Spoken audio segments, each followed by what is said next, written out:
पांढऱ्या पट्टीचा वाद आता दादरपर्यंत येऊन पोहोचलेला आहे. दादर भागामध्ये एका जैन मंदिराच्या बाहेर ही पांढरी पट्टी मारण्यात आली होती आणि त्यानंतर मनसेकडनं आव्हान देण्यात आलं होतं की 3 वाजेपर्यंत ही बुजवली नाही तर मग आम्ही आमच्या पद्धतीनं उत्तर देऊ. आणि त्यानंतर BMC आणि इतर ज्या लोकांनी ही पट्टी आता बुजवलेली, इथे वेगळा रंग मारलेला आहे.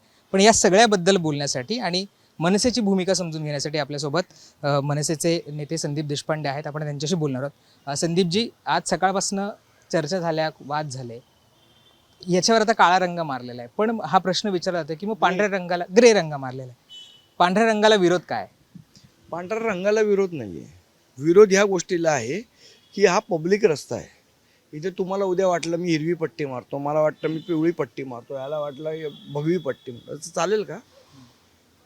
हा पब्लिक प्रॉपर्टी आहे. पब्लिक प्रॉपर्टी ही सगळ्यांची आहे, कोणाच्या एकाच्या बापाची नाही आहे. त्यामुळे पब्लिक प्रॉपर्टीचा वापर हा पब्लिकसाठी झाला पाहिजे आणि पब्लिकच्या इच्छेने झाला पाहिजे. कोणा एका माणसाच्या, व्यक्तीच्या किंवा एका धर्माच्या इच्छेने तो होऊ शकत नाही. आमचा आक्षेप या गोष्टीला, नियमबाह्य गोष्टींना आमचा आक्षेप आहे. पण एक प्रतिवाद असा सुद्धा आहे, म्हणजे निलेशचंद्र मुनी तुम्ही ओळखत असाल, या आधी सुद्धा ते कॉन्ट्रोवर्सीमध्ये आले होते, त्यांची स्टेटमेंट्स आहेत. त्यांचं म्हणणं होतं की आम्ही शांत आहोत पण आम्ही काही फार काळ काही शांत राहणार नाही, आव्हान प्रति आव्हान देणार. काय करणार मग? करणार काय? मी जे सांगतोय ते या देशाचा कायदा सांगतोय. बाकीच्यांनी शहाणपणा करायची गरज नाही. आणि एवढंच असेल तर निलेशचंद्रांनी चंद्रावर जाऊन राहावं. पृथ्वीवर राहायचं आहे, मुंबईत राहायचं आहे, तर इथले नियम, इथले कायदे यांचं पालन झालं पाहिजे. त्यांचं असं म्हणणं आहे की इथे इथे धर्मबिर्म घरी 4 भिंतीमध्ये. उद्या रस्त्यावर नमाज पडता विरोध करतो ना आपण, का करतो? पण बाबा पब्लिकचा रस्ता आहे, तर तो जो नियम त्यांना लागू आहे, तो जो नियम मला लागू आहे, तोच नियम त्यांना पण लागू आहे. त्यांचा मुद्दा तोच आहे की तुम्ही शांत समाज आहे त्याच्या विरोधात हे आंदोलन करताय, तुम्ही मग मुंबऱ्यात जात नाही, तुम्ही मग. विषय शांत समाज आहे का गडबडा समाज आहे हा विषय नाही आहे. विषय कायदा काय आहे हा विषय. कायदा काय म्हणतो, तू अलाउड आहे का अशी रस्त्यावर पट्टी मारायला? नाही, एवढाच विषय आहे.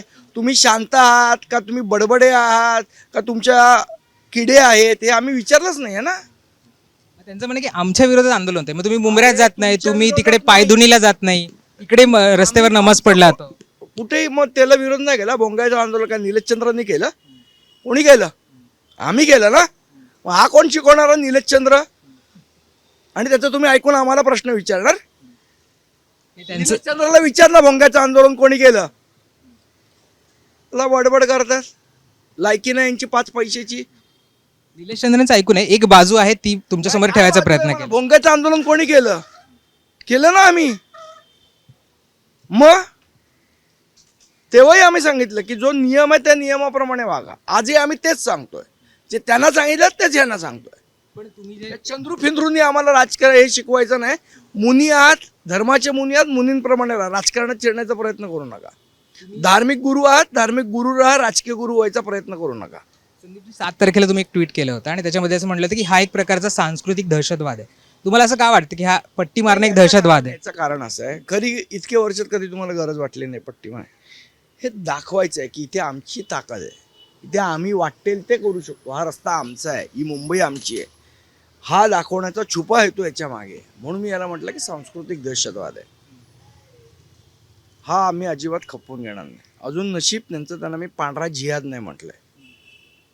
पण त्यांचं म्हणणं आहे की आम्ही दरवर्षी करतो, मग याच वर्षी हे सगळ्या गोष्टी का केल्या जातात? आता मी आधी 2 खून केले, म्हणजे अजून एक खून केला तर काय बिघडलं? असा त्याचा युक्तिवाद झाला का? असं युक्तिवाद होऊ शकतो? मी आधी 2 खून केलेत ना, मग अजून एक खून केलं तर काय बिघडलं? बरोबर ना? असं आहे का? पण तुम्हाला विचारतोय असं आहे का? नाही, तेच उत्तर आहे त्यांना. बरोबर आहे. आपण म्हणजे सगळ्या बाजू समजून घ्यायचा प्रयत्न होता. म्हणून एक आम्ही जेव्हा काही लोकांशी बोलतो त्यांचं असं म्हणणं होतं की पावसाळ्यामध्ये शेवाळ येतं या सगळ्या गोष्टींवर, आणि जैन याचं आहे की ते त्या शेवाळावर पाय ठेवत नाही. तुला लॉजिक पटलं हे? मी नाही, त्यांचं लॉजिक सांगतो. हे काही लॉजिक सांगतील, पण ह्याच्यात लॉजिक वाटतंय का? ह्याच्यात लॉजिक वाटतंय का की पावसाळ्यात घसरडो, पांढरे पट्टी मारलं की घसरडो होत नाही? असं काय कुठे विज्ञान सांगितलंय? आपण, तूही शाळा शिकलायस, मी शाळा शिकलो, आपल्या शाळेत असं शिकवलं नाही की शेवाळं होतं तिकडे पांढऱ्या पट्ट्या मारा म्हणून. कुठलं लॉजिक आहे आणि कुठलं विज्ञान आहे? म्हणजे निर्बुद्ध लोकांनी काहीतरी लॉजिक सांगायचं आणि त्याच्यावर मी उत्तर द्यायचं, मला खूप कमीपणाचं वाटतं ते. बरोबर आहे. पण एक चर्चा अशी पण आहे, मी आता चर्चा आहे म्हणून मी तुम्हाला विचारतो, कारण हा चर्चेचा मुद्दा आलाय की अनेक मुद्दे असताना मग पांढरा मी चर्चा पट्टीचा पूर्ण करायला तयार आहे, पण मूर्ख लोकांच्या प्रश्नांना उत्तर नाही देणार मी. जर तुला वाटलं की ह्याच्यात लॉजिक आहे या गोष्टींमध्ये तर मी उत्तर दे. तो म्हणेल पांढऱ्या रंगमाराने शेवाळं जातं, या असल्या गोष्टींना मी नाही उत्तर देणार, कारण मी बुद्धिवादी माणूस आहे आणि मी शिकलेला आहे. मी यांच्यासारखा अशिक्षित नाही आहे, फक्त कागदावर हिशोब लिहिणारा. त्यामुळे मी आतल्या फालतू गोष्टींना उत्तर नाही देणार. मी आता अर्थात लॉजिक पेपरांनी बेपार करावा ना, नाही त्या गोष्टीत कशाला. सायन्स बियन्स त्यांचं काम नाही आहे बेपारी लोकांचं. अर्थात लॉजिक बद्दल आपण अनेक चर्चा करू शकतो. मी त्यांचं म्हणणं फक्त तुमच्यासमोर मांडायचा प्रयत्न केला.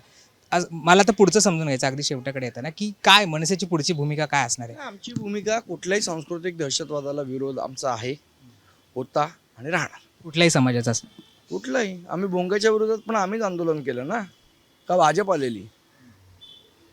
हे भाजप इथे बाकी मोठ्या हे करतात, इथे इथे त्यांची शेपूट घालतात नितेश राणेंसकट सगळे. तुम्हाला असं वाटतं की भाजपनी सुद्धा या विजाचा विरोध करायला हवा होता? 100% करायला पाहिजे. हा हिंदू समाजाच्या विरोध आहे, करायलाच पाहिजे जर ते स्वतःला हिंदुत्ववादी म्हणत असतील तर. पण मग काय वाटतं तुम्हाला का ते उतरत नाहीत? कारण या तुम्ही जसं नितेश राणे मतांवर निवडून येतात ते, म्हणून दुसरं काय लॉजिक नाही आहे त्याला. यांना काय धर्मबिर्माचं पडलं नाही, मतांच्या राजकारणाच्या हिशोबाने ते वागतात. जैन धर्मांची मतं कोणाला पडतात, आपल्याला पडतात, मग नको बघू यांचा विरोध कशाला करा. एवढी सिंपल साधी मेंटॅलिटी आहे यांची. अगदी शेवटचा प्रश्न संदीपजी, या लोकांचं असं म्हणणं होतं की आधी सांगितलं असतं तर आम्ही बुजवलं पण असतं किंवा मारलंच नसतं. या गोष्टीवरनं वाद का केला? पण याच्यात सांगायला कशाला पाहिजे? तुला अक्कल नको? रस्त्यावर संडास करायचा नाही हे मी सांगायला पाहिजे का ती अक्कल आपल्याला स्वतःला आहे? एवढा साधा प्रश्न आहे हा.